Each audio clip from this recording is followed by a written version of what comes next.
My name is Fondue, and I am a full-time game developer during the day, but during night, I am a leftist content creator.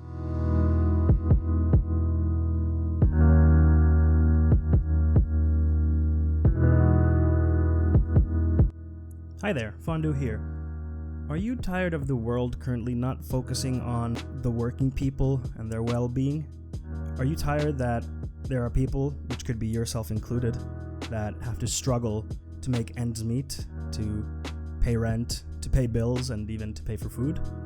Then there might be a different way of thinking and living that could serve you. I stream over on Twitch every Monday, Wednesday, and Friday at 6 p.m. Central European Time, and on my streams we discuss leftist politics, look at the news from a leftist lens, and we also play some video games. Feel free to drop in there if you are so inclined. I have always been on the left side of the political spectrum, but I was never very far left until recently. What changed recently was that I noticed that the overall material conditions for people around the world have been getting worse. Wage disparity around the world is increasing, with poor people getting poorer and rich people getting richer. And to me, this doesn't feel just. Not to say that people can't accrue money by an ethical way, but there are people who have exorbitant amounts of money, like Jeff Bezos, and then there are people who live out on the streets in some of the wealthiest countries in the world, like the US.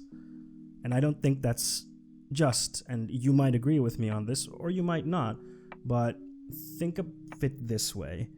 Would you like to minimize the amount of suffering that's out there? For me, the answer is yes. And that is because I approach people and the world from a empathetic point of view. So to me, empathy is really the number one way that I look at people and that I look at the world.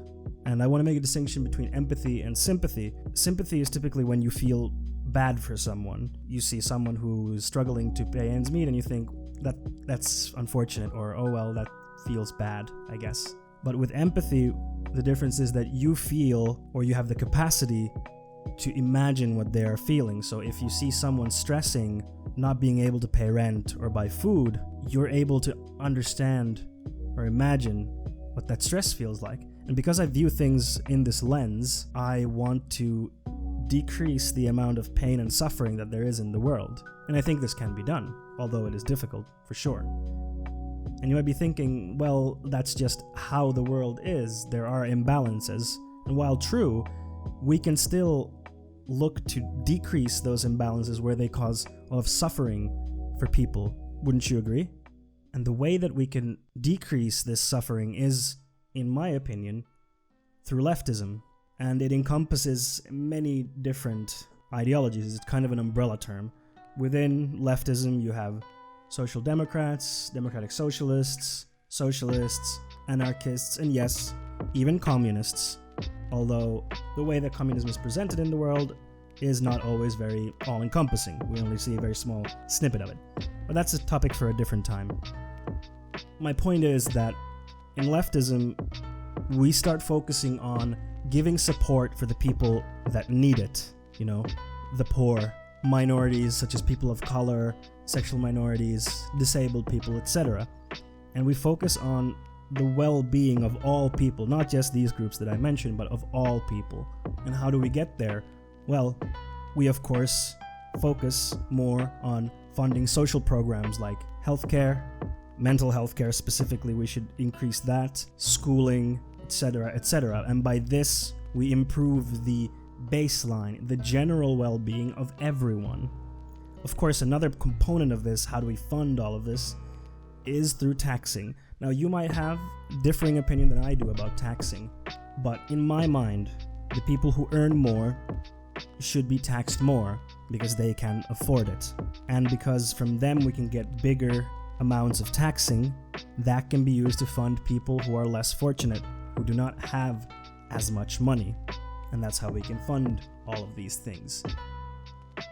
That's in very, very simple terms how we could make the world a better place. And of course, a big part of leftism is understanding that the world is very roughly speaking, divided into two different classes. There's the working class, which is most people who have a wage salary, who work normal 9-to-5 jobs, or who might not even have jobs. And then we have the owner class. So these are also known as the proletariat, the working class, and the bourgeois, the owner class. So these are the people who own the businesses, who own housing, who are shareholders for big companies, who have a lot of monetary power, and through that a lot of political control.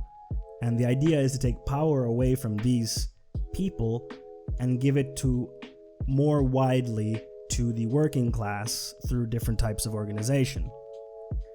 The idea here is that power should not be consolidated in the hands of few wealthy people, because then we turn into an oligarchy and we are no longer a democracy. We no longer have people and the representatives of people deciding what happens, but we have powerful companies lobbying and deciding how the world is run, which is not what we want. And we can clearly see what problems that leads to, like this year. And that is actually where I come into why I have shifted more hardly towards the left. As I said, I was always towards the left, more in the center, but seeing this year what COVID-19 has done to communities around the world, and in some countries like the US, how the healthcare infrastructure has failed people due to the fact that it is so inaccessible for many people and so expensive. Over 100,000 people that are dead because of that. That coupled with what has been happening with BLM, Black Lives Matter, in the US, seeing how black people are brutalized and killed by police was the tipping point for me. It made me look at the world and say something needs to change. This type of human suffering is not necessary. We can handle pandemics if we create infrastructure that facilitates this, and we can have more just and better justice systems if we dismantle the current ones and rebuild them with a focus on reducing human suffering and rehabilitation.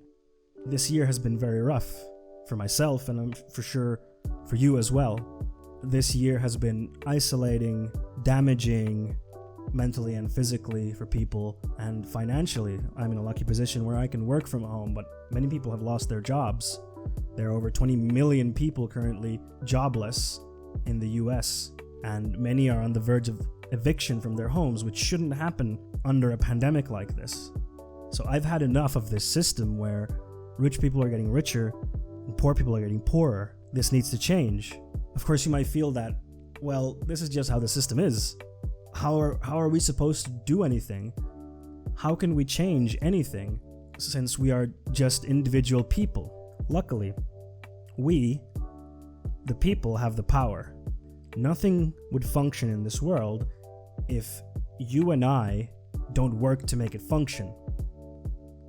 If everyone at your workplace were to drop everything they do, march out in a coordinated strike to demand better wages, for example, the company would have to listen, because if people don't work at the company, nothing happens. Do you understand how much power the working class has in this case? If everyone from a factory runs out and doesn't work, the factory can't produce anything. We have the power to organize and to demand a better world, but we have to organize. Depending on your country, that can be difficult. Some forms of organizing that can help us are unions. Now, unions are not perfect, I understand. There are problems with unions, for sure. Unions are not a perfect answer for everything, but unions allow us to organize together as workers and to demand for better things. Because if we try to go at it alone and separated, the people at the top will only either fire us or they will give us small platitudes here and there, and meaningful change will never happen. We need to organize together as a intersectional, multifaceted workers' movement. This will include poor people, homeless people, immigrants, people of color, sexual minorities, white people, men, women, enemies, all genders, all sexual identities, all races together fighting for a better future. On top of that, we should also vote. Voting is very important. Now, I'm not saying, again, that voting is the only solution here. It's not. Voting needs to be a part of our tools on how to make a better world, and it can make a better world. So please, if there are any elections coming up in your country, be they state, federal, government level, whatever level they are that you can participate in by voting, please do vote. And I would suggest that you vote for parties or for members of parties who are on the left side of things, because as I mentioned before, the types of things that we want, better social programs, better housing, taxing the rich, those are not going to come from the right. They are only going to come from the left. And I understand that voting left might not be a viable option for you.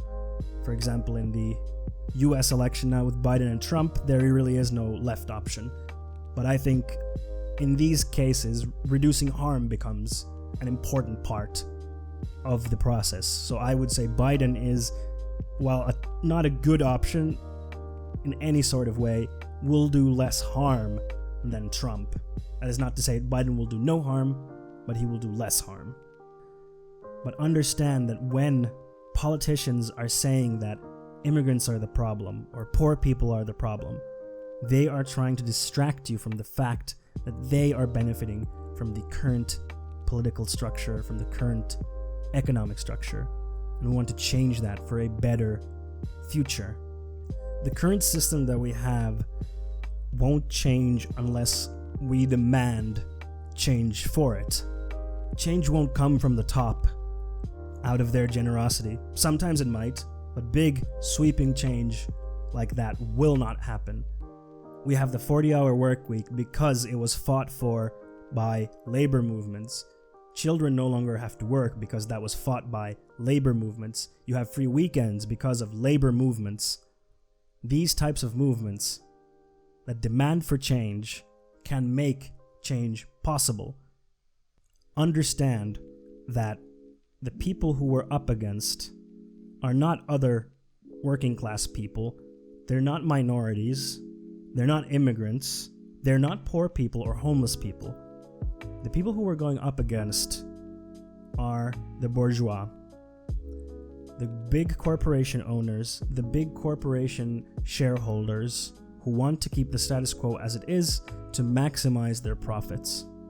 Those are the people we want to take power away from.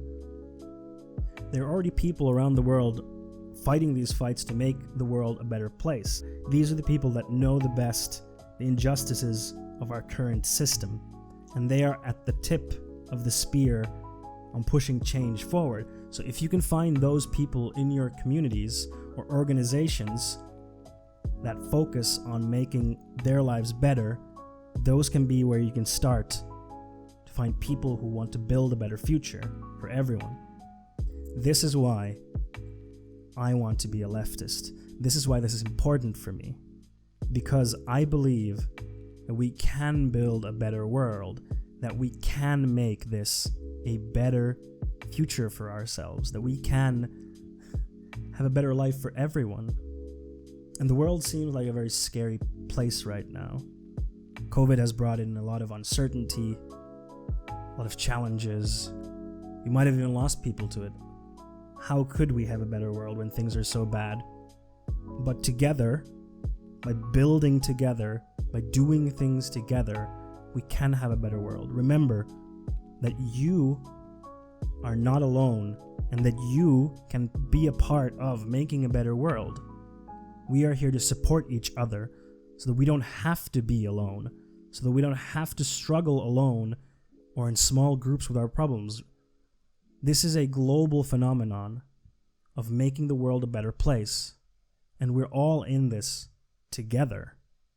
So this was a bit of a different video. Let me know what you thought about this video in the comments below, and if you have any questions, feel free to post them there. Also, I stream every Monday, Wednesday, and Friday at 6 p.m. Central European Time on twitch.tv/funwithfondue. You can come over there and ask any questions that you might have relating to this video or politics or even games. Hey, we play games there, and I'm a game developer by day, so feel free to come in there. You'll find a link to my Twitch and other stuff in the description box below. Thank you very much for watching this video. I highly appreciate it, and I hope you have a great day. And hey, let's make the world a better place, huh?